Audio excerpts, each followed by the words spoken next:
Hello, my name's Jennie Cashman Wilson, and I'm the founder of the Abram Wilson Foundation. I'm here today with Sans Soucis, who I'll introduce to you in a minute. Abram Wilson Foundation is We Out Here's charity partner for today, the 16th of April. We aim to inspire, connect, and open doors to the music industry so that young people from disadvantaged and diverse backgrounds have an equal chance to realise their creative potential. So if you would like to support us in the amazing work that we're doing, then please click on the donate button on the We Out Here Festival site. And I think you can grab yourself some goodies if you need a few little incentives to chivvy you along into supporting us. Otherwise, it's my great pleasure to introduce Sans Soucis. She is one of the musicians who we support through our career development program, which the core of which consists of regular coaching and strategy sessions, as well as music industry expert sessions and showcase opportunities. She's also one of our educators. Part of what we do with our career development program is we give music education opportunities to our mentees. And Sans Soucis was brave enough to take on our new digital program, which we designed and piloted last autumn.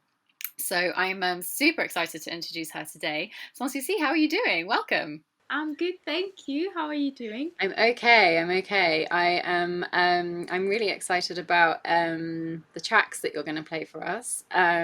So you've got a couple, don't you, that you're planning Yeah. to play today. So do you just want to tell us a little bit about those? Yeah, so today is a great day because I'm releasing a single. This single is called I'm On, so I'm definitely going to perform this song for you. First little performance, even though from home, hopefully it's going to be exciting.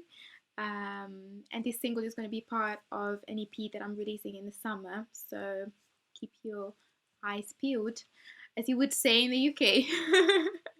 And then I'm playing another song at the beginning, which is called Confini, and it's an Italian song because, as you know, I've been living here for 6 years, and I was born in Italy, and I'm still really connected to my Italian roots.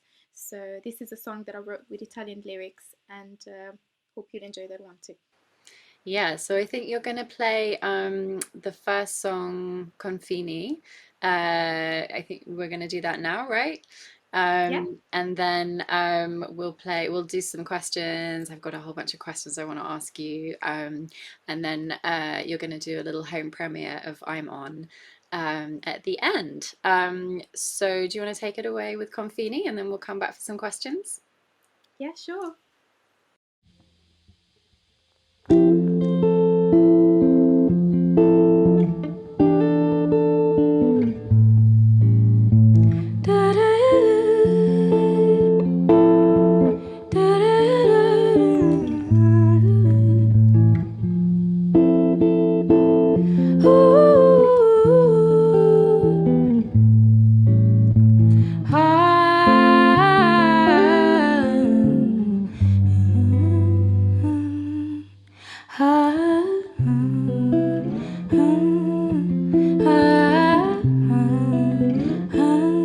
Se per caso non ci fossero confini veri, ci rimetteremmo in piedi a camminare sull'asfalto che non ha un paese. E 6 chilometri ci fan sognare. Rivedo le corse sul prato. Da quanto tempo non viaggiavo insieme a te. Insieme a te. Se domani mi accettassi per quello che sono, canterei per stringerti la mano, perché mi fido solo di chi mi conosce bene. E se la vita lascia un gusto amaro, ti vedo e poi penso che siamo la tenerezza dentro a un uomo che sfiorisce.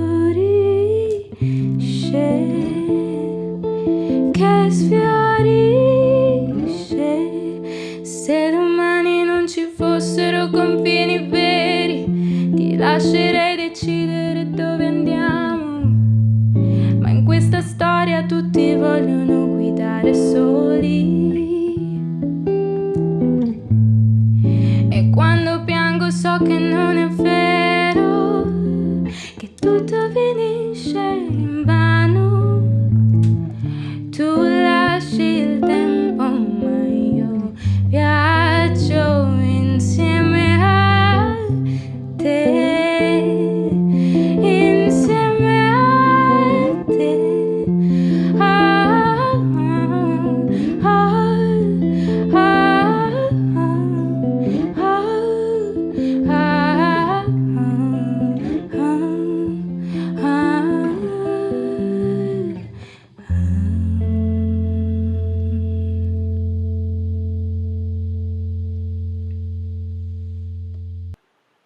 Oh, that was gorgeous. Thank you so much, Sans Soucis.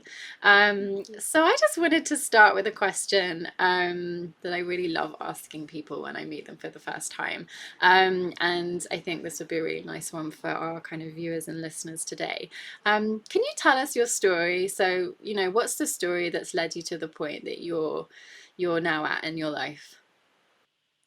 Yeah, this is such a broad question that I need to organize my thoughts. I think I'd like to start from the fact that my mom told me that I started singing before I could speak. And I found that really fascinating. I definitely feel like voice is my special power.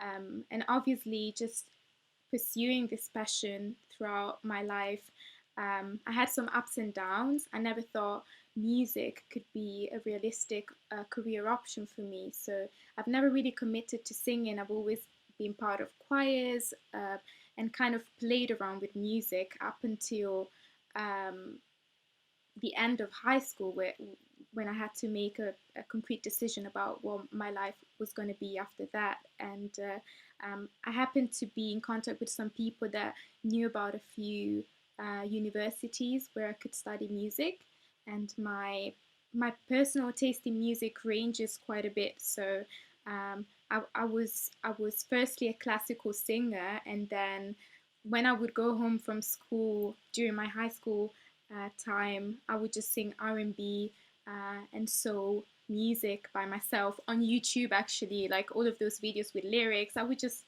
really like smash it in my room. So I felt like I had to fulfill some sort of purpose within these two universes, and I wanted to study contemporary music, which was something that I absolutely um, know nothing about. Um, and obviously, jazz is the root of contemporary music, and that's why I decided to study jazz, moving to the UK. And while I was studying, my major were composition and musical direction, and I also studied throughout uni musical performance. So while I was studying, I decided to pick up guitar because as a singer, I never thought I could actually play an instrument, which is silly, even said out loud, but sometimes your gender identity aligned with what's, let's say, your first instrument could kind of cage you into a reality that blocks you from and prevents you from, learning more. So while I was a uni, I actually believed I could learn how to play a new instrument, and that's how I picked up guitar when I was 20 years old. And I've been playing it and composing my music with it for the past 6 years, which has been an incredible experience for me because it really helped me mastering my voice in my songwriting and in my composition. So I would say music really, as cheesy as it sounds, saved my life because it gave me purpose, and and it's the best way with which I can express myself. So that's where I'm at the moment, and that's where I want to take music at the moment. That's beautiful. Um, I was interested in what you were just saying about picking up the guitar and gender identity, and do you want to say a little bit more about that? Yeah, yeah, definitely. I feel like um, so maybe way too often um, female performers are just reduced to the role of the singer in professional acts. Just because we sing, it doesn't mean that we only sing. But let's say this biased vision around it, um, it made me almost feel like there was nothing else that I could do. It made me feel like because this industry is still so male dominated and there's so much male representation, I almost felt like there wasn't an option for me out there. And it was only when I started investigating a bit more on artists that I actually more similar to me, that they were playing guitar, they were composing, they were producing, that I found the courage in me to actually change my mindset around it. So I think it's really a matter of the environment you were raised up in, and also the amount of work that you're ready to put on yourself to invest on what are your skills and what could be your skills in the future. But I definitely should thank people like Lauryn Hill, Johnny Mitchell, Leanne La Havas, Nina Simone, Sam Vincent, Lauren Vula, so many. I think all of these women really inspired me to pursue this career and to really take ownership of what I'm doing, which is always a transformation, really.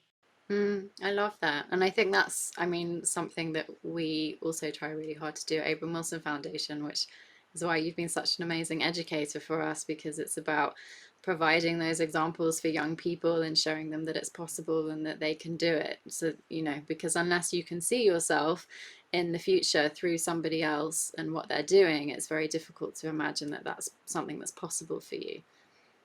Yeah, yeah. And just to put a disclaimer out there, if someone just sings, that's also amazing. This wasn't to undermine the fact that if you just, it's not even just sing. If you sing, that's an instrument within itself. So one thing that I really want to stress is that by living in that sort of biased reality, I wasn't actually appreciating my superpower, which is my voice, and is my first instrument, and is really, really valuable.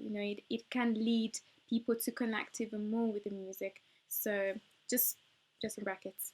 Of course, of course. I think we were kind of talking about the assumptions that people make about female musicians, and that often that's the only thing that they can do. So, yeah, but always good to put a disclaimer in. So, just kind of, you're talking about how music saved your life, and how it helps to kind of express who you are and gives you purpose. It's been over a year now since venues had to close their doors. We still haven't got back to normal. It's still unclear as to exactly what that's going to look like over the kind of coming months. And I was just wondering, how you've dealt with the last 12 months. Obviously, we've been in contact quite a lot over the last year through our career development program, but I think it would be great to kind of like hear it from you, like how you found it and what you focused on instead of live performances. Yeah, it's been definitely a tough year. Um, I definitely feel like the support of the Abram Wilson Foundation was vital for me, um, on a financial point of view and on a personal, professional point of view. Like it was covering everything. I feel like having this connection really helped me getting through the toughest moments of the several lockdowns we've been through.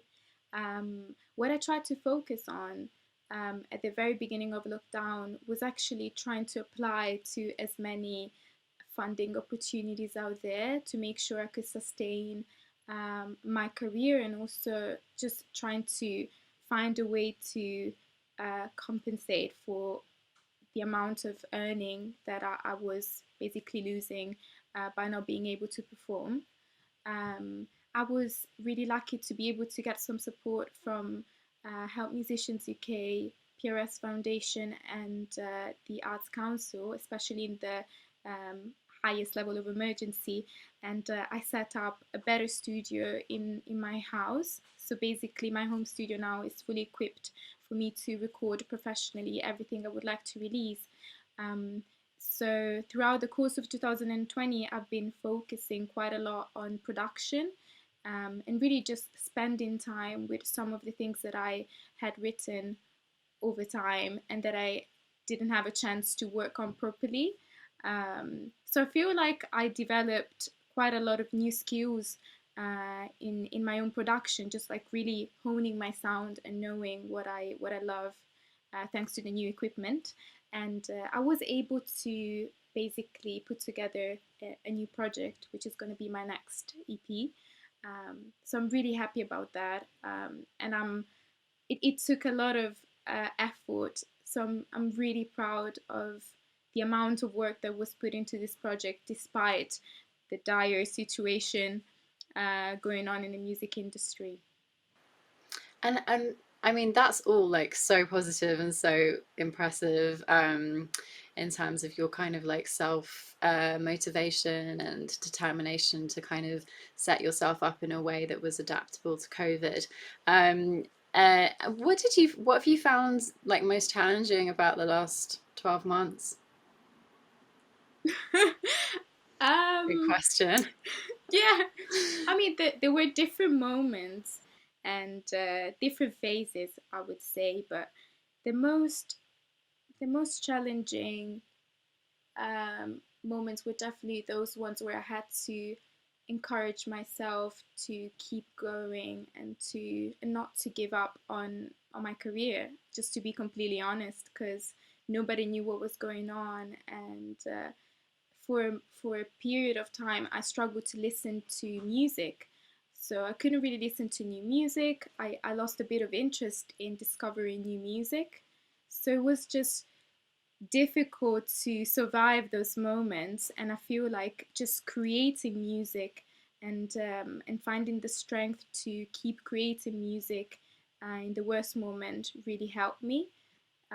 It's a bit of the relationship I have with meditation sometimes. I enter cycles where I meditate every day and then I just want to take a break, and to get back into the habit it takes a little bit, or with workout or anything that involves a habit.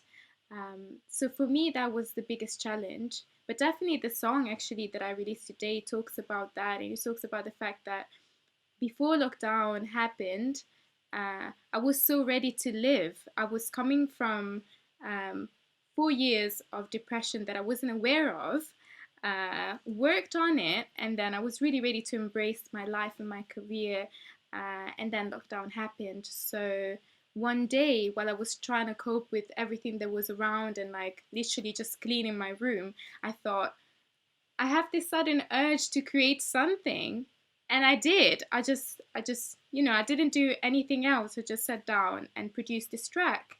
Um, and that's how it was born. And the song talks about that. It talks about the fact that if you really listen to those moments, something amazing will happen. Um, so I'm happy music rescued me in this occasion. Yeah, it Yeah. did. But also, you listened to that spark inside of you, didn't you?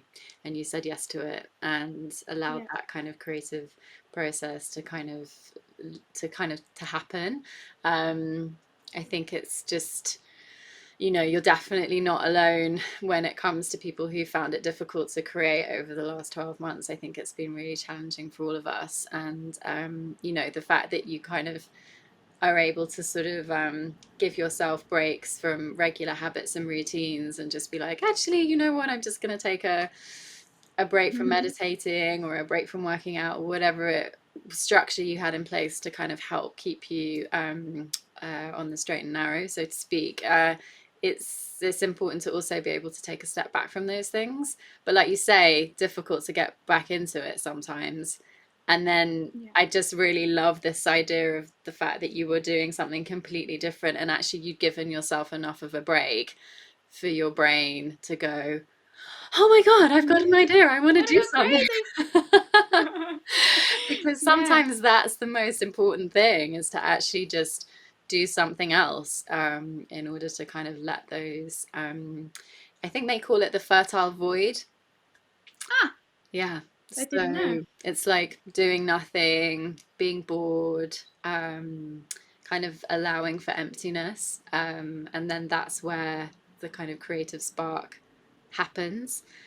Yeah. And then it's a question of saying yes to that, and so then you kind of go through that process of ideas and playing, and then this is the bit that I find quite hard. It's taking it from that part to the actual sort of doing and planning and making it happen and ending it, so that then you go back to the fertile void.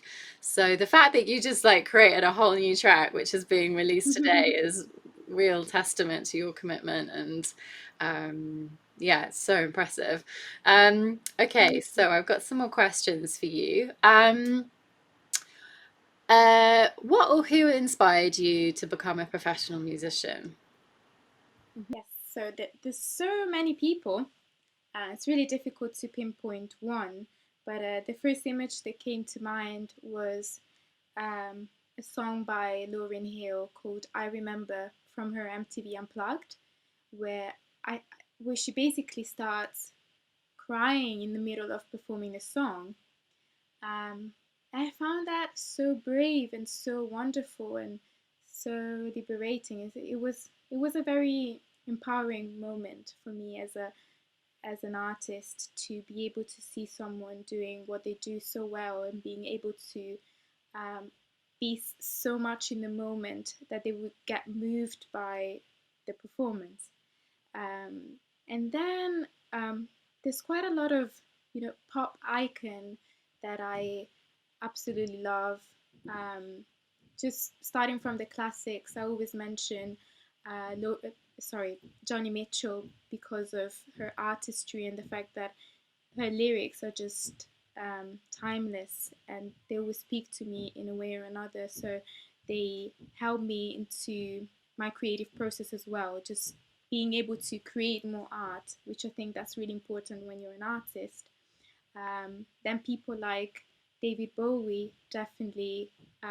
Same thing as Johnny Mitchell, really. It's just about creating art and being able to have a look at your project as an artistic project that has a purpose and that is a connection between you and the society you're living in, and that will speak to someone else.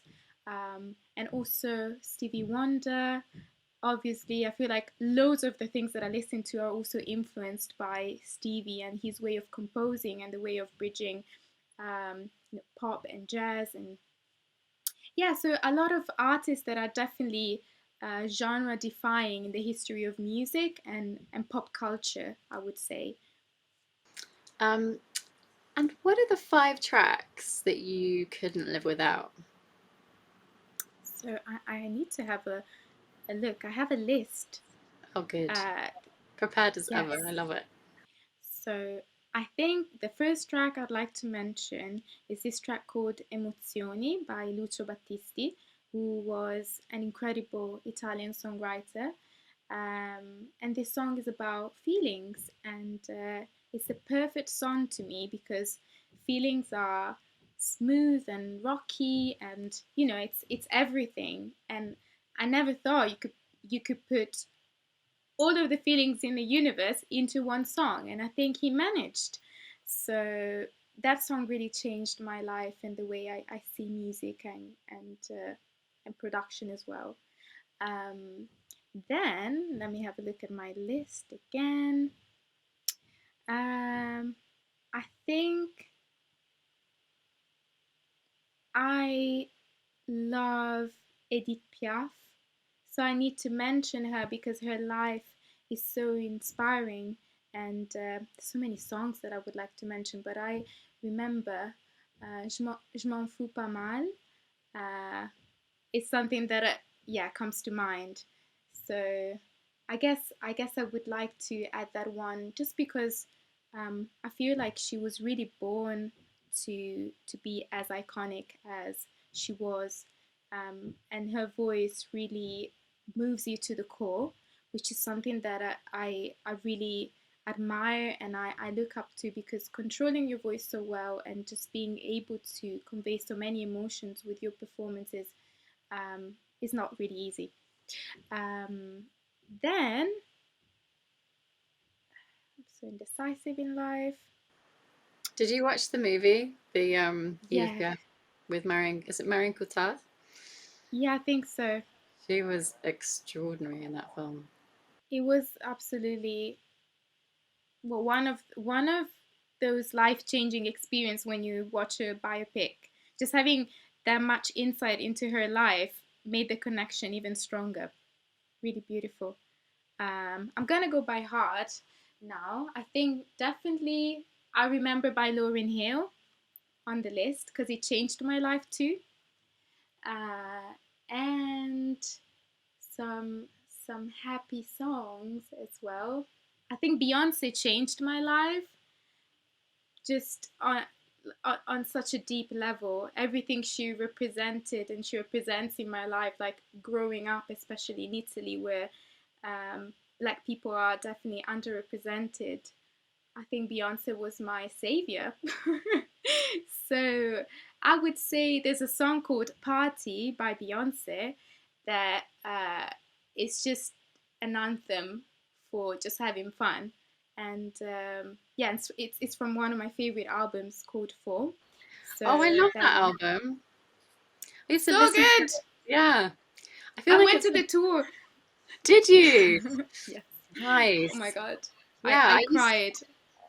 which you cried at that song or the whole just the whole way through? No, the whole experience. I was just like, oh my God, it's Beyonce. I love it. I love Amazing. it. Yeah, I didn't get go to the full tour. I just used to listen to the album when I would go running. You know, when you kind of get obsessed with an album and you just well, I mean that's a bit old school, isn't it? People don't really do that anymore. But I do. I do do. you? I listen to What things like 30 times in a row. what was the last album you listened to 30 times in a row? Well, not 30, but close enough. A Beautiful Revolution by Common. Oh, It's nice. wonderful album. Uh, just a lot of wisdom. Or To Pimp a Butterfly by Kendrick. It's a long one, but yeah, those two albums I love. I love Kendrick and Common. I think they're outstanding lyricists. They really um, mean every single word that they deliver, and I think that should be the goal as a songwriter or rapper or lyricist, always to make sure you're grounded with every word you use in your compositions. Yeah, words are powerful, right? Um, how many tracks have we got to? We've done four. I'll give Yes, you I'm one more. missing one. Haha. Okay. I'll be quick. I promise. Um. Oh, hang on. I think we might have done five because of, but I'll give you a bonus. I think Party was five, but I'm going to give you a bonus. Okay. I think this is taking me back from my childhood memories. Um. Like a Virgin by Madonna. This really bold Nice. decision. I must say, I just didn't understand English when I was in Italy. So for me, it was just like, oh my God, Madonna. We had this album in the house, and me and my sister used to dance on Like a Virgin on a daily, or at least like every weekend. We had like a range of pop records that we loved, like Celine Dion and Cher. And yeah, I remember this record by Madonna that was great. So you know what? That shaped my life in some way or another. Love it. It's like a proper sort of 80s classic there. I remember like there was a someone's dad used to occasionally drive me to school. Like we were his daughter was at a different school to mine, but we were kind of in the same area. So I'd sometimes get a lift with him, and he was obsessed with Madonna. So that's like all that was played in the car to school. And I was obviously about 10 or whatever. And so I sort of understood that she was a little bit provocative and a bit scandalous. And I mean, I think now everything that she did, I don't think anyone would bat an eyelid at. But at the time, it was just like, No, what is she doing? Um, true. yeah, she was so kind of bold in that way. Especially, I think. now that we have a much better understanding of the music industry and the impact that it has on women. And, I think back then in the 80s, as such a kind of strong female artist, it would have been really tough. So yeah, all the more impressive really that she achieved what she did. Yeah. Okay, what is the most memorable live performance that you have ever been to? Apart I've from ever been to Beyonce's, Beyonce. yeah, It's difficult to top that second one most memorable. up. I think we've already covered that one, haven't we? Um, Yeah. I mean, that's it, you know. Once you see Beyonce, I don't know. I can't think of anything else. I mean, there's plenty of great performances, honestly. Actually, Hiatus Coyote at, I don't know, it was 2016 or 15. The last time they came here to have their headline show. I don't remember exactly, but I think Jordan Rakai was opening the gig. And I was just getting obsessed with him, and not a lot of my friends knew him. So I was like, oh my God, you can't believe what I've just seen. And then they were just amazing. And they're also one of those bands that got me really into production, because that's a huge part of what they do. The songwriting is outstanding, and then every element works so well for what's written. Yeah, they're mind blowing. So I think that was also a life changing experience. good gig.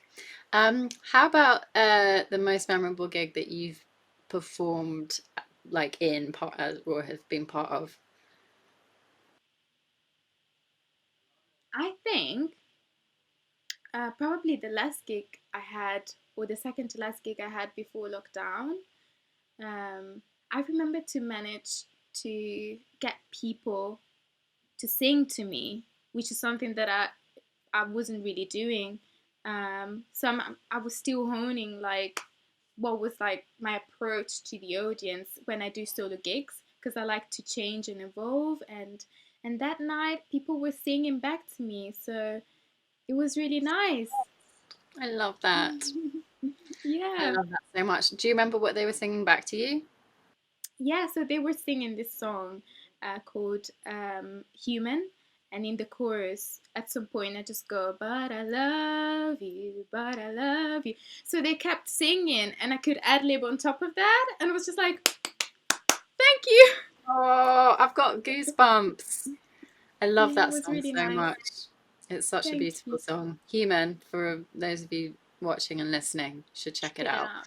out. Speaking of Human, that was one of the songs that you kind of use as an example as part of our digital program. So yeah, so Abram Wilson Foundation, like many organizations, last year had to kind of pivot towards a digital music education program. Sans Soucis was one of the artists who we worked with, along with Oscar Jerome and Archie Manuel Pillai. Yeah, and you kind of well, you know what, I don't even know why I'm trying to explain what you did, because you can explain what you did. So why don't you tell us your involvement in the Abram Wilson Foundation? What's your involvement, how you got involved, and how that experience of that digital program was for you? Yeah.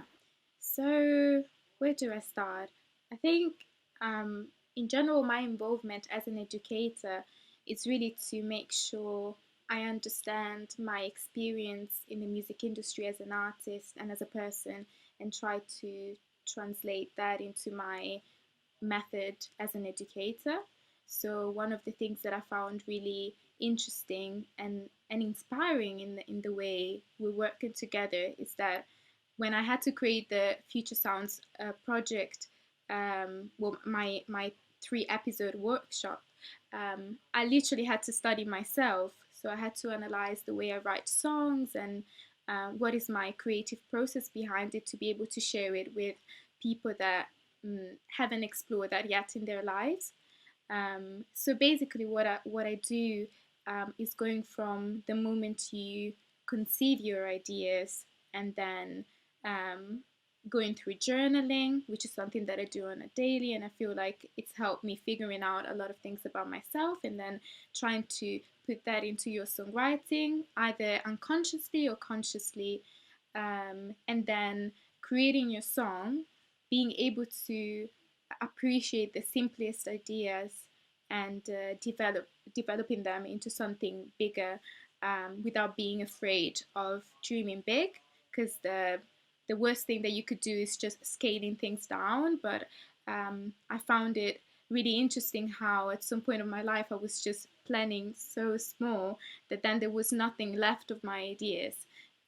So that's those are some of the things that I'd like to stress, when I try to explain how I create music.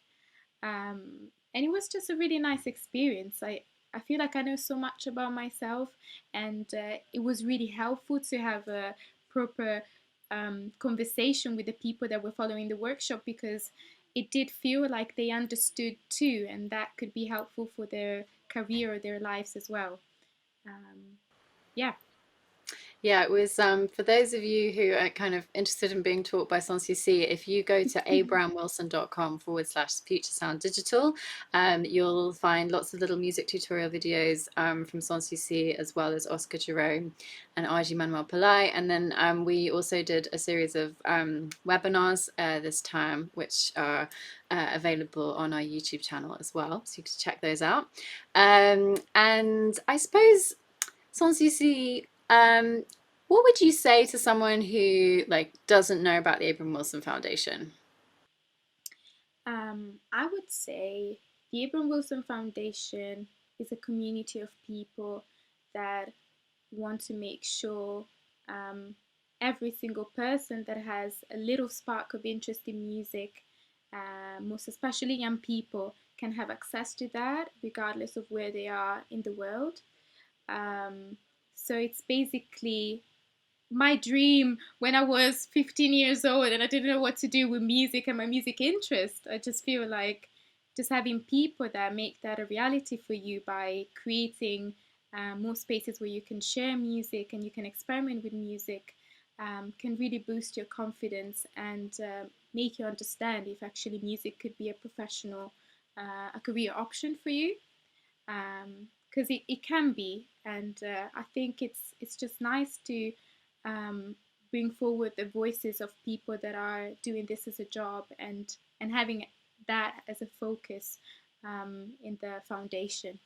um, I don't know, maybe it was messy, but I think I covered it. No, that was lovely. I mean, I think I always love to kind of hear it from other people, who work with us because I've been doing it for such a long time and it's the organization that I set up and I'm so in it. It's like sometimes I'm like, oh, can I just get a fresh perspective on this? So, yeah, I mean, for me, it's just the most important thing is that a broader range of young people can see music as an option for them.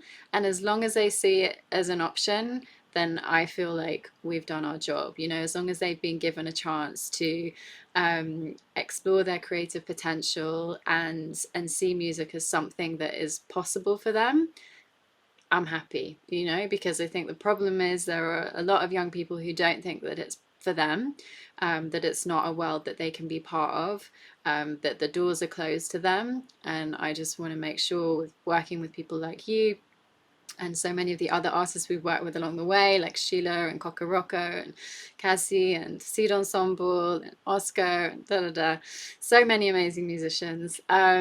That the young people that we work with, that we reach through our now digital program, that we reach through our the face-to-face workshops that we deliver, that it's like, oh, okay, like Sans Souci isn't that much different from me. Like, I have a mixed heritage background, I'm female, I can sing. She didn't start playing guitar till she was 20. I'm only 15. Maybe I could just start now. It's like, see where it takes me. And I think it's kind of understanding that there's different paths to music. You don't have to start when you're 4 years old and take music GCSE and apply to a conservatoire. Like, there's different ways in, and I think you're such an amazing example of that. Thank um you. you talked about being 15 and wishing that the Abram Wilson Foundation had been around when you were 15. What advice would you give to your 15-year-old self? Hmm. I would say when you start not believing in your potential, make sure you surround yourself with people that have witnessed that, because community is important. So I feel like at that age, I didn't have the community around me to take me seriously when I was thinking about music, or when even just the ability to imagine a future in music, as you mentioned. It really depends on the community you put in. And most of my friends really didn't know anything about it, and they wouldn't see that as a reality as much as I didn't. Um, so I'm really happy that that gradually happened. But definitely, if I had that chance earlier on, it would have been beneficial. But I think I sit in my experience as as it is, because eventually it brought me where I am today. But that's definitely something I would tell myself. Can you just say that one more time so it like really sinks into everyone who's listening? Because I think it was really Yes. important what you just said. What I would say to myself when I was 15 years old is to surround yourself with people that will remind you of your potential. So, a family and a community of people that know what you can do when you might feel a bit discouraged or lost in trying to see your future brightly. I love that. It's so much about surrounding yourself with people who believe in you when you don't. Um, I think it's really key. You know, you need those people around you who can kind of scrape you up off the floor. As one of my Yeah. very close friends has said to me over the years, as long as you've got people who can scrape you off the floor, who believe in you, who can help put you back together, who can encourage you, who know how brilliant you are, then I think you're going to be okay. So important to surround yourself with people like that. Even if it's just one person, find that Yeah. one person who will believe Yeah. in you all the way. Okay, Sans Souci, it's been such a treat to chat with you today. Thank you so much. Lovely to chat with you too. Thank you. You're welcome. Thank you, We Out Here Festival, for having us. It's been a joy. So you're going to play us out with your final track, which is "I'm On." It's a Yes. home premiere. It's being released today, 16th of April. So please go and check it out. And then, do you just want to kind of like give us a little rundown of like where to find you online? Yes. So you can find me online on every social media platform at Sans Soucis Music. And Sans Soucis is spelled Sansoucis,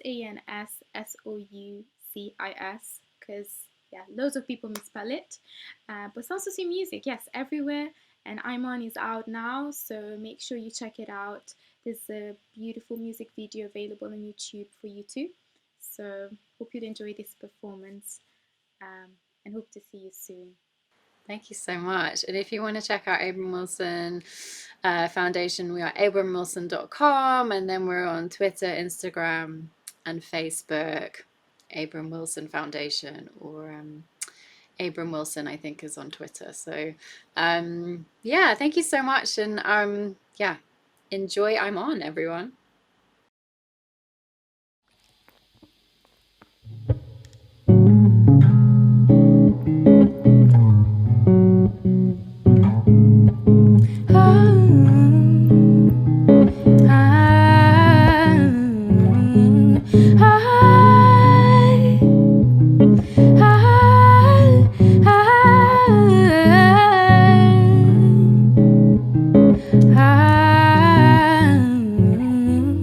I'm on.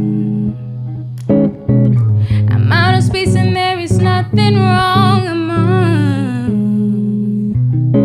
Oh, I can see my people singing all my songs. I'm on.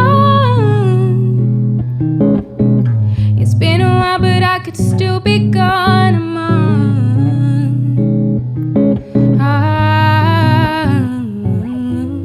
It happens in a minute, happens in a minute. It happens in a minute, happens in a minute. It happens in a minute, happens in a minute. It happens in a minute, happens in a minute. I'm on. Not quite the feeling of falling in love. I'm on. 'Cause there's nothing I can do better, and you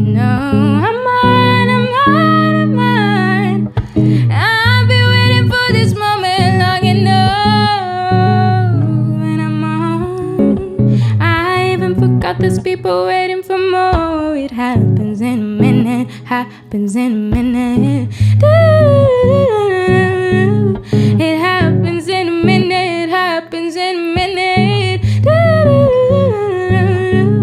It happens in a minute, happens in a minute. It happens in a minute, happens in a minute.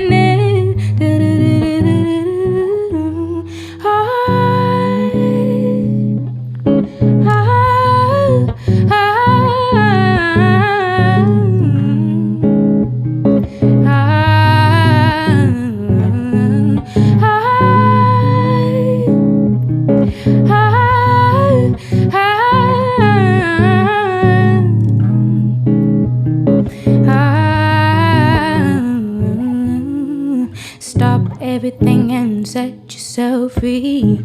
I'm telling you, just follow what you need. Stop everything and set yourself free. I'm telling you, just follow what you. Stop everything and set yourself free. I'm telling you, just follow what you. Stop everything and set yourself. Oh, oh, it happens in a minute, happens in a minute. It happens in a minute, happens in a minute. It happens in a minute, happens in a minute. It happens in a minute, happens in a minute.